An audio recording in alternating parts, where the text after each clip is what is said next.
Today in the episode, Mad Lab. You suggested some challenges, we deliver. Voice of the Wasteland, where we talk to the comment section and choose the craft of the week. But first, let's start with the workshop, the explosive freedom of the AC64 Joule.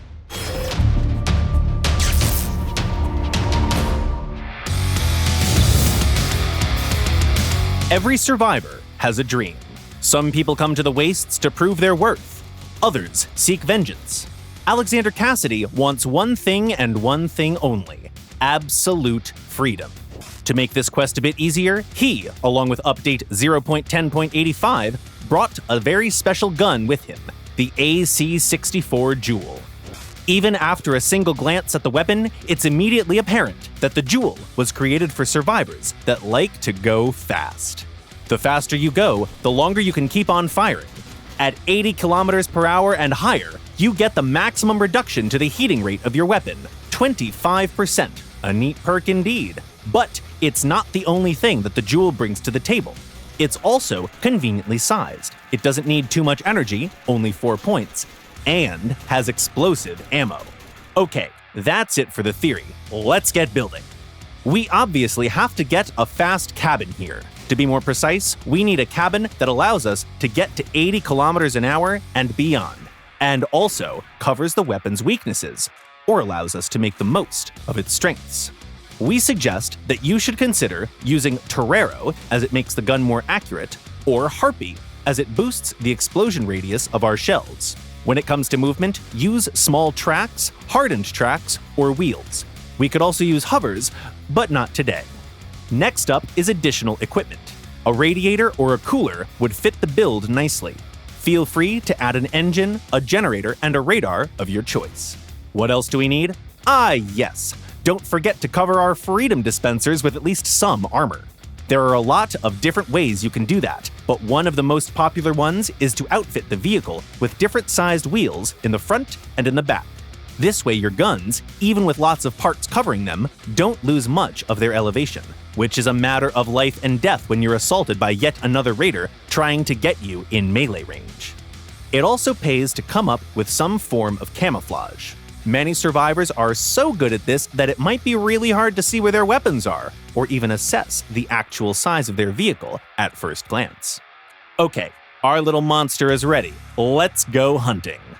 Keep in mind that the Joule isn't as effective up close, or in long-distance engagements. Let's not put ourselves at a disadvantage. Hit the gas and weave your way between enemies. Keep shooting and keep moving. Those are two of your biggest strengths. At high speeds, you get so little heat that it's possible to just point your gun at an enemy and then blast away with abandon without letting go of the trigger. At mid-range, you'll deal enough damage to quickly turn any opponent into a pretty explosion. Well, that's one way to achieve freedom, we guess.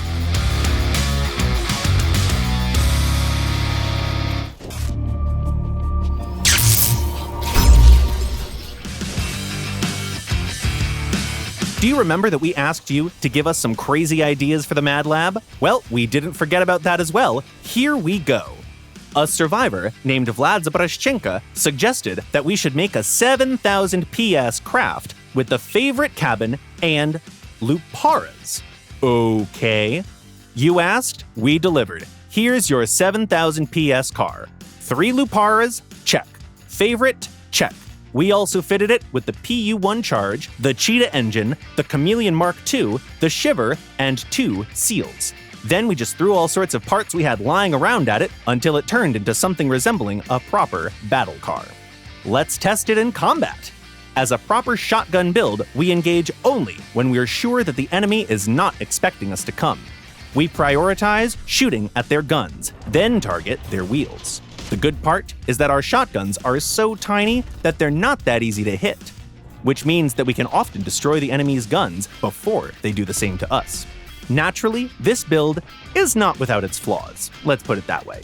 At this kind of a power score, any shotgun of a higher rarity would be much more effective, not to mention the fact that if an enemy actually manages to hit one of our tiny weapons, it is immediately destroyed.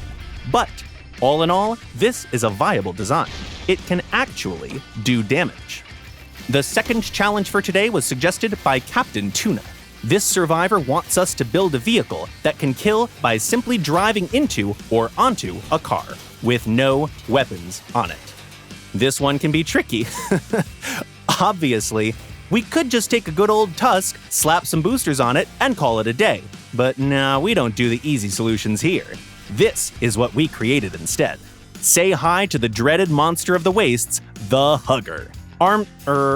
Equipped with lots of shivs, it scours the wastes, searching for new friends to hug, and sometimes even finds them. To increase the quality and quantity of hugs that we provide, the Hugger is also fitted with a cheetah engine and a cloaking device. It's somewhere in the glove compartment, we think. The mood is also very important, so we decorated the vehicle with lots of pretty romantic stuff that we found in the garage, like skulls, teddy bears. You know how that works. Okay, it's time to share some love. Easier said than done, of course.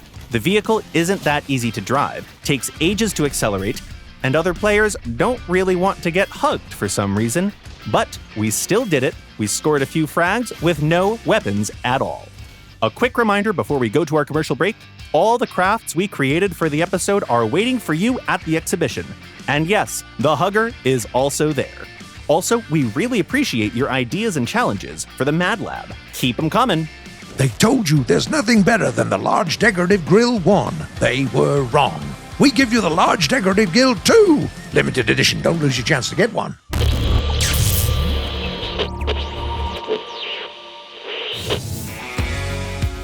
The first message was sent by Marksman747_PL. Can you add stickers with faction logos from your own older game called Hard Truck Apocalypse? I loved this game and played it a lot when I was young. Hey, and thank you for your kind words. That game is very dear to us. Unfortunately, the rights to Hard Truck Apocalypse currently belong to its publisher, which means that our hands are tied. A survivor that goes by the rather long name of Who Wants a Bugatti Chiron for £1 writes, Electric guns? Yes. Fire guns? Yes. Toxic guns? Nope. Where is it? Oh, we like this idea, especially because we already have toxic waste in the game. Do you have any suggestions for particular weapon designs? We're curious as to how it could work, given that any toxic sludge dangerous enough to throw at your opponents would also do its best to eat through the weapon as well. Also on a side note, we wouldn't mind getting a Bugatti Chiron for £1, even though it's not a particularly good car for the wastes. Then there's a question by Johan Cornett. Why can't there be a Leviathan versus Leviathan mode? Hey Johan, first off, it's not impossible, especially if we're talking about a brawl here.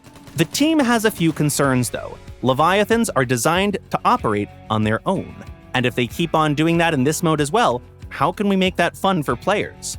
At the same time, if we redesign them to be controlled by players, this will be kind of an overwhelming experience, and not in a good way, given the sheer number of modules and weapons that they carry. We are also concerned about the fact that it might be quite challenging for older systems to keep up with hundreds of parts being damaged or destroyed at the same time.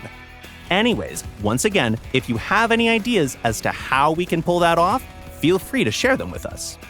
Finally, Joshua Werner writes, I enjoy helping out friends, whether it's changing a spare tire, patching a wound, or sharing water. Other than a radio, what parts or weapons should I be looking at for bringing the same helpful spirit to a raid? Hi Joshua. First of all, we salute you. You're the real MVP. Second, you can help allied raiders by bringing weapons like incinerators or auroras that make it easier to chew through enemy defenses. Or you can get barrier shields to protect the team from enemy fire. Or simply carry a harpoon to help others deal with melee builds. You're awesome, by the way. And now, arguably the best part of our show. At the end of every episode, we choose one craft from the exhibition and show it to the whole world so that you can also nod in an approving way and make proud noises. We're doing both of those things right now, by the way. Today, we want to show you a vehicle called Under Fire by Texas Heart. It might not be the prettiest, but just look at it. That's not just big rams and a meat grinder on the same vehicle. That does sometimes happen after all. The key thing is that in this case, they're not used to lower mandrakes, but to accommodate a couple of whirls and an incinerator. Amazing! A truly unique vehicle, this one. That's it for today. Tell us what you think, ask us questions, and suggest fun, weird builds in the comments below. And we, if we find the way back to our base, will return with more Crossout next week. Where are we, goddammit? Subscribe to the channel, leave a like, and good luck.